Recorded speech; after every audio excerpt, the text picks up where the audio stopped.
ছাত্ৰ ছাত্ৰীসকল তোমালোক সকলোকে অসমীয়া পাঠলৈ স্বাগতম জনাইছোঁ। আজি মই তোমালোকৰ বাবে লৈ আহিছোঁ সত্ৰবিধি। আগতে নট্যবিধিৰ বিষয়ে দিয়া হৈছিল, সত্ৰবিধি দিবলৈ লৈ গৈছিল।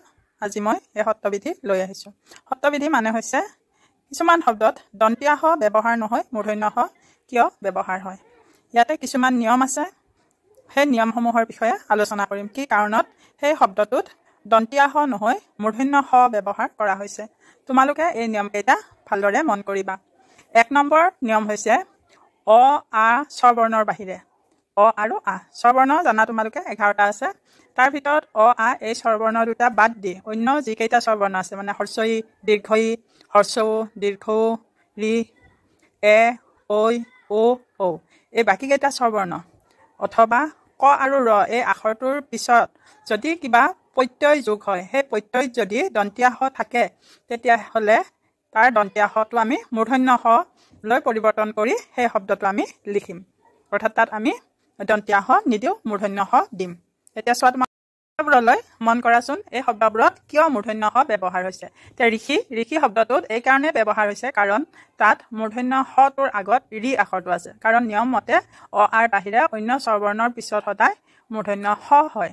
ঠিক তেনেকৈ শ্ৰী চৰণেষু এই শব্দটোত চৰণ শব্দৰ লগত এষু প্ৰত্যয় যোগ হৈছে আৰু এষু প্ৰত্যয়ত দন্তীয়া হ থাকে। সেই দন্তীয়া হটো চৰণৰ লগত যেতিয়া এষু লগ হৈছে তেতিয়া এষুটো মূৰ্ধন্য হ লৈ পৰিৱৰ্তন হৈছে। সেইকাৰণে আমি শ্ৰী চৰণেষুত দন্তীয়া হ নিলিখি মূৰ্ধন্য হ লিখিছোঁ। ঠিক তেনেকৈ মুমূৰ্ষু শব্দটোত যি এষু শব্দ হৈছে তাতো দন্তীয়া হ নিদি আমি মূৰ্ধন্য হ দিছোঁ এষু প্ৰত্যয়ত। ভৱিষ্যতত স্যত প্ৰত্যয়ৰ লগত ভৱিৰ লগত ভৱিষ্যৰ লগত ইয়ত প্ৰত্যয় যি ব্যৱহাৰ হৈছে সেই তাত আমি ভৱিষ্যৰ দন্তীয়া হটো মূৰ্ধন্য হ হৈছে। তেনেকৈ শুশ্ৰূষা, বিষয়, বৃষ, কৃষ্ণ, ঈৰ্ষা এই আটাইবোৰ শব্দতে এই নিয়মটো প্ৰয়োগ হৈছে। তেনেকৈ বৃষ শব্দত বত ৰিকাৰ আছে, তাৰ পিছতে হটো আছে, সেইকাৰণে ৰিৰ পিছত মূৰ্ধন্য হ দিয়া হৈছে। কৃষ্ণ শব্দটো ক্ৰী কত ৰি আছে, সেই ৰি আখৰটো যিহেতু স্বৰবৰ্ণ হয় সেই স্বৰবৰ্ণটোৰ পিছত মূৰ্ধন্য হ দিয়া হৈছে। তেনেকৈ শুশ্ৰূষ শব্দৰ লগত আ প্ৰত্যয় যোগ হৈছে আৰু সেই হটো গৈ কেনে মূৰ্ধন্য হ হৈছে দন্তীয়া হৰ জেগাত। ঈৰ্ষা সেই আটাইকেইটাতে সেই নিয়মটো প্ৰয়োগ হৈছে। তাৰ পিছৰ নিয়মটো হৈছে ত বৰ্গৰ বৰ্ণৰ লগত যুক্ত দন্তীয়া হ মূৰ্ধন্য হ হয়। অৰ্থাৎ ত বৰ্গ মানে তৰ পিছত মূৰ্ধন্য তৰ পিছত যিকেইটা 5টা আখৰ আছে যেনে মূৰ্ধন্য ত, মূৰ্ধন্য থ, মূৰ্ধন্য দ, মূৰ্ধন্য ধ, মূৰ্ধন্য ন এই যি 5টা আখৰ সেইকেইটাক মূৰ্ধন্য ত বৰ্গৰ আখৰ বুলি কোৱা হয়। আৰু এই মূৰ্ধন্য ত বৰ্গৰ আখৰৰ লগত সদায় মূৰ্ধন্য হ হয়, তাত দন্তীয়া হ নহয়। যেনে কষ্ট শব্দত মূৰ্ধন্য তৰ লগত হ যোগ হৈছে কাৰণে সেইটো মূৰ্ধন্য হ হৈছে। ঠিক তেনেকৈ দুষ্ট, উষ্ঠ থটো মূৰ্ধন্য ত বৰ্গৰ আখৰ, সেইবোৰৰ কাৰণত ইয়াত দন্তীয়া হ নহয় মূৰ্ধন্য হ হৈছে। পিছৰ বিধিটো হৈছে ই কাৰান্ত মানে ই আখৰেৰে শেষ হোৱা শব্দটো। আৰু উ কাৰেৰে শেষ হোৱা শব্দৰ মানে যিবোৰ উপসৰ্গ আছে তেনেকুৱা উ আৰু হস্ৰইৰে শেষ হোৱা উপসৰ্গ, তাৰ পিছত যদি আমি সেই উপসৰ্গৰ লগত স্থা, হিত, হিজ আৰু লছ আদি ধাতু যোগ কৰি দিওঁ, উপসৰ্গ সদায় শব্দটোৰ আগত হয়। তাৰ পিছত যদি এই ধাতুকেইটা লগ হয় তেতিয়াহ'লে সেই দন্তীয়া হৰ ঠাইত মূৰ্ধন্য হ হয়। যেনে উদাহৰণ চোৱা নিষেধ, ইয়াতে নিটো হৈছে উপসৰ্গ আৰু হেতটো হৈছে ধাতু আৰু এই নি পিছত দন্তীয়া হ নহয়, সেই নি উপসৰ্গ থকাৰ কাৰণে নিটোত যিহেতু ই কাৰন্ত উপসৰ্গ তাত তাৰমানে নটোৰ লগত হস্ৰ ইকাৰ আছে, সেই নিটো ই কাৰন্ত উপসৰ্গ আৰু তাৰ পিছত হটো মূৰ্ধন্য হ হৈছে। তেনেকৈ বিষাদ, বিটো হৈছে উপসৰ্গ, 20টা উপসৰ্গ আছে তোমালোকে নিশ্চয় জানা বুলি ধৰি লৈছোঁ।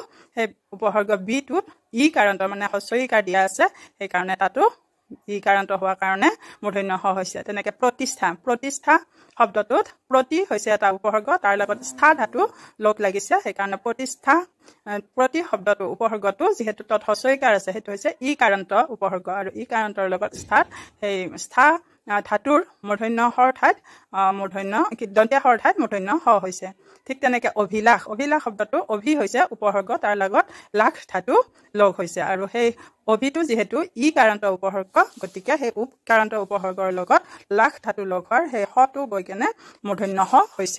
ঠিক তেনেকৈ অনুষ্ঠান শব্দটোৰ অনু উপসৰ্গৰ পিছত স্থান ধাতু লগ লাগিছে আৰু অনুটো যিহেতু উ কাৰন্ত উপসৰ্গ, অনুত নত উ কাৰ আছে গতিকে এইটো উ কাৰন্ত উপসৰ্গৰ পিছত দন্তীয়া হ নহয় স্থান শব্দৰ সেইটো মূৰ্ধন্য হ হৈছে। ঠিক তেনেকৈ নিশাত, নিটো হৈছে হস্ৰ ই কাৰন্ত উপসৰ্গ তাৰ পিছত হটো দন্তীয়া হ নহয় মূৰ্ধন্য হ হৈছে অভিও তেনেকে অভি উপসৰ্গটো হস্ৰ ইকাৰান্ত প্ৰতিস্থানত প্ৰতি উপসৰ্গটো হস্ৰ ইকাৰান্ত হোৱাৰ কাৰণে এই শব্দবোৰৰ উপসৰ্গবোৰৰ পিছত যি শব্দ যোগ হৈছে তাৰ দন্তীয়া হ নহয় মূৰ্ধন্য হ হৈছে আশা কৰিছো তোমালোকে এই তিনিটা বিধি বুজি পাইছা তাৰ পিছৰ বিধিটো হৈছে হু আৰু বি উপসৰ্গৰ পিছত থকা সম শব্দৰ দন্তীয়া হ মূৰ্ধন্য হ হয় অৰ্থাৎ হু আৰু বি হৈছে উপসৰ্গ মই তোমালোকক কৈছোৱে 20টা উপসৰ্গ আছে তাৰ ভিতৰৰ আন দুটা উপসৰ্গ হৈছে হু আৰু বি আৰু হুৰ পিছত সদায় উপসৰ্গটোৰ পিছত হ মূৰ্ধন্য হ হয় দন্তীয়া হ নহয় আৰু বি উপসৰ্গৰ পিছতো দন্তীয়া হ নহয় মূৰ্ধন্য হ হয় সেইকাৰণে সুষমা বিসম এই শব্দবোৰত দন্তীয়া হ নহয় মূৰ্ধন্য হ হৈছে তাৰ পিছৰ বিধিটো হৈছে ভূমি গু অংগু এই শব্দ তিনিটাৰ পিছত যদি স্থা আৰু স্থা ধাতু লগ হয় তেতিয়াহ'লে তাৰ স্থা ধাতুৰ দন্তীয়া হটো মূৰ্ধন্য হ হয় আৰু যুথি শব্দৰ পিছত স্থিৰ ধাতু লগ হ'লে সেই স্থিৰৰ দন্তীয়া হ নহয় সেইটো মূৰ্ধন্য হ হয় সেইকাৰণে ভূমিস্থ ভূমি শব্দটোৰ পিছত স্থ লগ লাগিছে আৰু সেইটো মূৰ্ধন্য হ হৈছে গো শব্দৰ পিছত গোস্থ অংগু শব্দৰ পিছত অংগুস্থ যুথি শব্দৰ পিছত স্থিৰ এইকেইটাতে দন্তীয়া হ নহয় মূৰ্ধন্য হ হৈছে তাৰ পিছৰ বিধিটো হৈছে প্ৰত্যয় যোগ হলে হবিছ আৰু চাক্ষু শব্দৰ যি দন্তীয়া হ থাকে সেই দন্তীয়া হৰ ঠাইত মূৰ্ধন্য হ হয় ইয়াত এতিয়া হবিষ্য ইয়াত প্ৰত্যয় লগ লাগিছে কাৰণে হবিছ শব্দটোৰ দন্তীয়া হটো গৈ মূৰ্ধন্য হ হৈছে তেনেকে চাক্ষু শব্দৰ লগত প্ৰত্যয় লগ হোৱাৰ কাৰণে তাত চাক্ষু শব্দৰ দন্তীয়া হৰ ঠাইত মূৰ্ধন্য হ হৈছে তাৰ পিছৰ বিধিটো হৈছে কিছুমান শব্দত স্বাভাৱিকতে মূৰ্ধন্য হ হয় স্বাভাৱিকতে মানে কোনো কাৰণ নোহোৱাকে আমি মূৰ্ধন্য হ ব্যৱহাৰ কৰো সেই শব্দবোৰ হৈছে তোমালোকে শব্দবোৰ মনত ৰাখিবলৈ যত্ন কৰিবা ভাষা বৰ্ষা হৰ্ষ দোষ বিখান বিষয় শোষণ তোষণ পোষণ ভূষণ এই শব্দবোৰত এনেই মূৰ্ধন্য হ হৈছে ৰোষ ৰোষণ পুৰুষ কৃষক ঔষধ পুষ্প ভীষ্ম গ্ৰীষ্ম বিশেষ বিশেষ্য বিশেষণ কৰ্ষণ বৰ্ষণ ঘৰ্ষণ সুৰস পাখণ্ড দোষ বৃষ টোষ বিষ পাষাণ তীখা পলুক আদি কিছুমান শব্দত আমি কোনো কাৰণ নোহোৱাকে মূৰ্ধন্য হ দিওঁ তাৰ পিছৰ বিধিটো হৈছে মূৰ্ধন্য হ নিষেধ মানে কিছুমান শব্দত একেবাৰে মূৰ্ধন্য হ ব্যৱহাৰ কৰা নহয় তাৰ ঠাইত আমি দন্তীয়া হ ব্যৱহাৰ কৰো এইকেইটা বিধি ইয়াত দিয়া হৈছে প্ৰথমটো হৈছে দন্ত্যাত্ব আৰু দন্তীয়া হৰ লগত দন্ত্যাত্ব আৰু দন্ত্যাত্ব এই আখৰ দুটাৰ লগত যদি দন্তীয়া হ যোগ হয় তেতিয়াহ'লে এই আখৰ দুটাৰ লগত মূৰ্ধন্য হ কেতিয়াও যোগ নহয় সেইটো সদায় দন্তীয়া হৈ হ'ব যেনে বিস্তাৰ তাত দন্ত্যাত্বৰ লগত এয়া দন্তীয়া হ হৈছে নিস্তাৰ দন্ত্যাত্বৰ লগত দন্তীয়া হ হৈছে সুস্থিৰ তাত থৰ লগত দন্তীয়া হ হৈছে চিৰস্থায়ী তাতো যি যুক্তাক্ষৰ আছে স্থ শব্দটো দন্তীয়া হ আৰু থ এই দুটা দন্তীয়া হ হৈয়ে আছে ঠিক তেনেকে চিয়াত বা সাত প্ৰত্যয়ৰ দন্তীয়া হটো সদায় দন্তীয়া হৈ থাকে তাত কেতিয়াও সলনি নহয় যেনে ভূমিস্যাত ধূলিস্যাত আত্মস্যাত আদি গতিকে নট্যবিধি এইকেইটাই আছে তোমালোকে নট্যবিধিখিনি বুজি পালা বুলি মই ধৰি লৈছো যদি পোৱা নাই তেতিয়াহ'লে যদি কমেণ্টত লিখা তেতিয়াহ'লে মই পুনৰ এবাৰ বুজাই দিবলৈ চেষ্টা কৰিম আজিলৈ এৰিছো ধন্যবাদ